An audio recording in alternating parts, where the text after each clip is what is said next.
My sister-in-law demanded I cover my breastfeeding at her wedding, so I showed up in a dress that exposed everything else. You need to be more discreet, she texted me 3 weeks before her wedding. I don't want people uncomfortable during my reception. I'd given birth to my daughter Emma just 6 weeks before my husband's sister Cooley's wedding. When the invitations went out 9 months earlier, I wasn't even pregnant yet. The timing wasn't ideal, but we were excited to celebrate and introduce our newborn to extended family. Then came Cooley's breastfeeding rules. She sent me a long text explaining that while she understood I needed to feed my baby, she expected me to do it privately, pair either in the bathroom or in her designated mother's room, a storage closet with a chair. She didn't want me exposing myself during the ceremony or reception because it might make guests uncomfortable or draw attention away from her. I've never been the type to breastfeed without a cover in public anyway, but being told I needed to hide in a bathroom to feed my hungry newborn made my blood boil. I tried explaining that I'd be discreet, use a cover, and sit in a corner during the reception. Her response: "It's my special day and I don't want to worry about what you're doing. Just use the rooms I provided." My husband tried talking to her, but she doubled down, saying several older relatives were traditional and would be offended. When he pointed out that I always used a cover, she said, "It's still obvious what she's doing and I don't want that energy at my wedding." That energy being feeding my child. I considered skipping the wedding, but my husband was a groomsman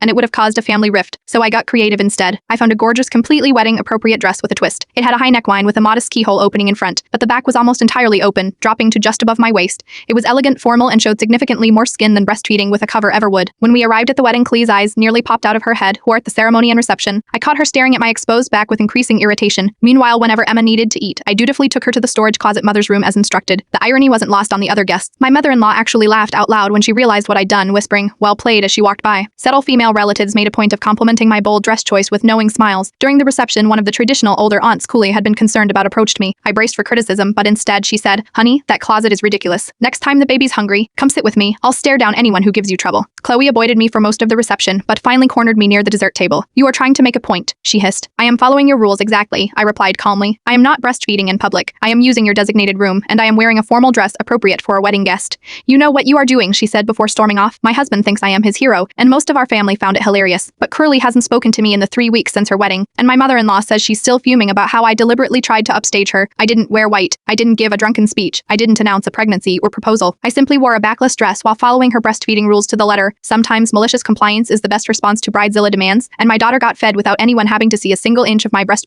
which was apparently the most important thing on her aunt's wedding day."